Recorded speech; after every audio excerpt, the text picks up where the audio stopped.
Bendiciones en esta hora. Me da mucho gusto poder saludarte de nuevo. Soy el pastor de la iglesia Salmo 23 con su programa Reflexiones. Y te estoy saludando desde esta ciudad de Phoenix, Arizona. Phoenix, Arizona es una ciudad muy hermosa, pero con mucho calor. Y nosotros ahora, hace un par de horas, terminamos de evangelizar aquí en la calle. Estamos muy activos y yo estoy muy contento porque el Señor me da esa oportunidad de trabajar para Él.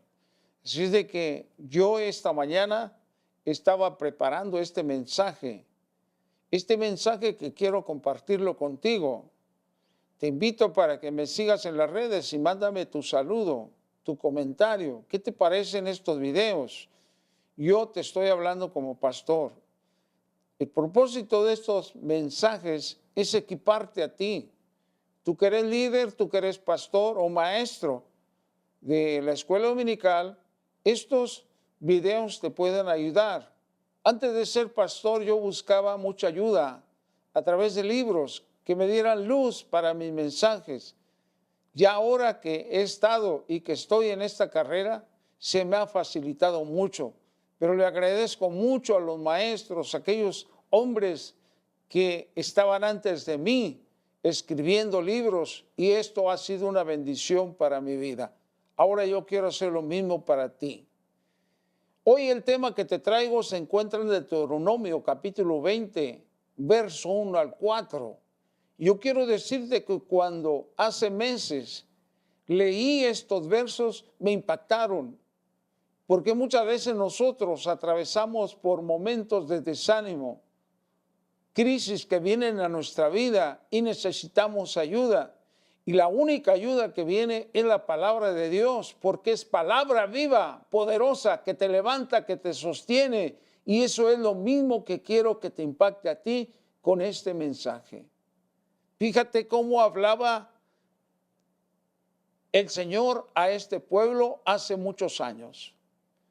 Cuando salgas a la guerra contra tus enemigos, si vieres caballos y carros y un pueblo más grande que tú, no tengas temor de ellos, porque Jehová tu Dios está contigo, el cual te sacó de tierra de Egipto. Y os acerquéis para combatir, se pondrá en pie el sacerdote y hablará al pueblo y les dirá: oye Israel, os juntáis hoy en batalla contra vuestros enemigos, no desmaye vuestro corazón, no temáis, ni os azoréis, ni tampoco os desalentéis delante de ellos, porque Jehová nuestro Dios va con vosotros para pelear por vosotros contra vuestros enemigos para salvaros. El tema que yo te traigo hoy es cuidando su presencia. La pregunta es, ¿la estás cuidando tú?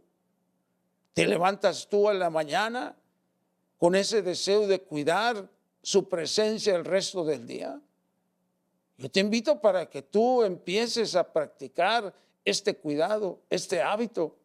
Se dice que un hábito, para que sea parte de nuestra vida, tienes que practicarlo cuando menos por un mes, y ya después se hace parte de tu vida. Ese será nuestro tema hoy, cuidando su presencia. Creo que si somos entendidos, una de las cosas que más debemos de cuidar es que la presencia de Dios esté con nosotros en nuestra vida y en nuestros cultos. Yo te hablo como pastor. Tenemos el caso de Obed-Edom. Cuando el arca de la presencia de Dios se posó en su casa, bastaron solamente 3 meses para que su casa fuera bendecida. Y si lo llevamos esto a lo espiritual, hay gente que al inicio de su vida cristiana es bendecida con la presencia del Espíritu Santo, totalmente. Y sin embargo, hay hermanos que tienen toda su vida en el cristianismo y nunca han tenido una experiencia con el Espíritu Santo. ¿Por qué? Porque no conocen la importancia de la presencia del Señor. Es más, no les interesa en lo absoluto. Así de sencillo. Un misterio espiritual que nosotros debemos de conocer y es el siguiente. Si la presencia de Dios va con nosotros, nosotros nos transformamos en gigantes espirituales. Eso fue lo que sucedió con David al enfrentarse con Goliat. Humanamente esa pelea, cuando ellos se enfrentaron, había una gran diferencia y desventaja de tamaño. David no tenía ninguna oportunidad de vencer al gigante Goliat. Era un guerrero de experiencia, pero en lo espiritual el gigante era David. ¿Y quién ganó? David. ¿Por qué? Porque la presencia de Dios iba con él. Bastó solamente un pedazo de roca, una piedra de las 5 que llevaba para matarlo. Y hace 2000 años que Jesús lo derrotó a ese mismo gigante que es Satanás nuevamente en ese monte de la calavera. ¿Ves tú cómo esa roca, que es Jesús, sigue derrotando al enemigo? Entonces, en lo espiritual nosotros nos convertimos en la guerra, en gigantes, pero tenemos que creerle al Señor. Para entrar al desarrollo de este capítulo 20, del 1 al 4, en esta escritura que leíamos, miramos que Israel no estaba preparado para enfrentarse en lo militar contra los habitantes de Canaán. El poderío de este pueblo se describía en el verso 1. 1. Su ejército estaba equipado con caballos y carros de guerra. 2. Ese ejército era más numeroso que los israelitas. 3. Los soldados cananeos estaban armados con arcos, flechas, lanzas y espadas. Contrario a Israel. Israel no tenía un ejército con experiencia ni armas. Era una nación en formación, pero aún así no tenían que temer porque estaba bajo la protección de Jehová, el Dios que los había sacado de Egipto. Ese mismo Dios que los sacó iba con ellos y les hablaba: no tengan miedo de ellos. Es el mismo Dios que te está diciendo a ti: no tengas miedo. Yo he pasado momentos de temor igual que tú. Yo no sé ahora mismo qué es lo que estás tú enfrentando. Puede ser que estés pasando una situación económica, porque estamos en un país poderoso, pero también la economía sube y baja. Y todo eso nos trae temor a nuestra vida, aunque seamos cristianos. Hoy el Señor te está diciendo: no temas. No temas porque yo estoy contigo. La victoria de Israel no estaba en el ejército de ellos, sino en Jehová, que peleaba por ellos. En los versos 2 y 3 miramos la preparación para la batalla. En el verso 2 se buscaba la bendición del sacerdote, y eso es lo que nosotros debemos de buscar también. Cada vez que enfrentamos una batalla, nosotros tenemos que buscar la bendición del pastor para protección divina. El Salmo 91 es muy requerido para nosotros y siempre debemos de memorizarlo, porque empieza: porque el que habita al abrigo del Altísimo, dice, morará bajo la sombra del Omnipotente. Esto qué importante es que nosotros tengamos siempre la protección divina. 2, y para animarlos espiritualmente. Mira qué importante, te repito, es esta palabra que el Señor me hablaba hace muchos meses. Ahora el Señor me la recordaba para traértelo a ti.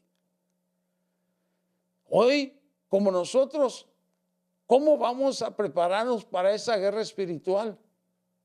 Pablo en Efesios 6:12 nos advirtió que nuestra lucha ahora no es carnal, sino espiritual. Por lo tanto, nuestras armas deben de ser espirituales. Nosotros ahora tenemos que depender totalmente del Espíritu Santo para que Él nos enseñe cómo pelear esa batalla. Te podría decir varias ocasiones, pero lo podrías interpretar mal, de las veces que yo me he enfrentado en situaciones contra el enemigo. Cuando voy a orar por enfermos, cada experiencia es diferente. Y yo tengo que depender del Espíritu Santo que me indique qué es lo que debo de hacer antes de entrar en esa guerra. En el verso 3, en esta guerra miramos que no hay lugar para gente que tenga miedo. Recuerda, el miedo es un impedimento, un obstáculo para nosotros, para conquistar victorias. Este fue el primer sentir que experimentó el hombre en el Edén cuando él cayó. Y hoy mucha gente, el miedo les impide llevar frutos para el Señor. Hay gente que no quiere hacer nada para el Señor porque tienen miedo al enemigo y miedo a fracasar. Pero así los tiene el enemigo. En este capítulo se excluía la gente cobarde. En el verso 8, tú lo puedes mirar del mismo capítulo 20. Y volverán los oficiales a hablar al pueblo y dirán, ¿quién es hombre miedoso? Vaya y vuélvase a su casa y no opaque el corazón de sus hermanos como el corazón suyo. Esta clase de gente, en lugar de ayudar, muchas veces causa pánico en el pueblo. Qué peligrosos son, aún en la familia y aún en la iglesia. Cuando el pastor propone un proyecto que traerá bendición, esta gente con el miedo son un obstáculo, son piedras de tropiezo. Y esto le desagrada al Señor. Por eso, si tú eres una persona que tiene miedo, pídele al Señor que te transforme en un guerrero para Él. Recuerda, un guerrero se forma en la guerra. ¿Te consideras tú un guerrero del Señor? Tú responde esa pregunta. Verso 4. Encontramos una respuesta. Dice, porque Jehová vuestro Dios va con nosotros. Escucha esto. Cuando Israel salía a la guerra, ellos sabían algo, que la victoria estaba segura con el solo hecho de llevar el arca del pacto. El arca era la misma presencia de Dios. El propósito de hablarte de este tema es que nosotros cuidemos su presencia como pastores, porque muchas veces nos preocupamos más bien quién viene y quién no viene a la iglesia, y esto es muy malo para nosotros. Moisés sabía de la importancia y decía, si tu presencia no está conmigo, yo no voy a ningún lugar. Ya estoy culminando. El tema que yo te he traído hoy es cuidando su presencia. Y te diré con mucho respeto que hay lugares, iglesias en donde la presencia del Señor no la aprecian. ¿Te recuerdas de los discípulos de Emaús? Yo sé que sí. Lucas 24:30, ahí lo encontramos. ¿Por qué eran así? Por su estado espiritual y evangelio que practicaban, no conocían a Jesús. ¿Por qué? ¿Por qué? Porque solo hay pasatiempos en muchas iglesias. Solo hay reuniones sociales. Solo hay fiestas de Halloween. Jesús, al mirar esas reuniones, mejor se va. En el verso 31 del capítulo 24 de Lucas dice que al partir el pan, ¿qué fue lo que sucedió? Sus ojos fueron abiertos. Fue hasta entonces que lo reconocieron. En otras palabras, fue hasta que se expuso una palabra poderosa. El pan representa la palabra. Fue hasta entonces que sus ojos fueron abiertos, pero que tiene que ser una palabra ungida por esa persona que te va a abrir los ojos. Es hasta entonces que tú vas a valorizar la presencia de Dios en tu iglesia y en tu vida. Mi deseo es que Dios te bendiga. Amén.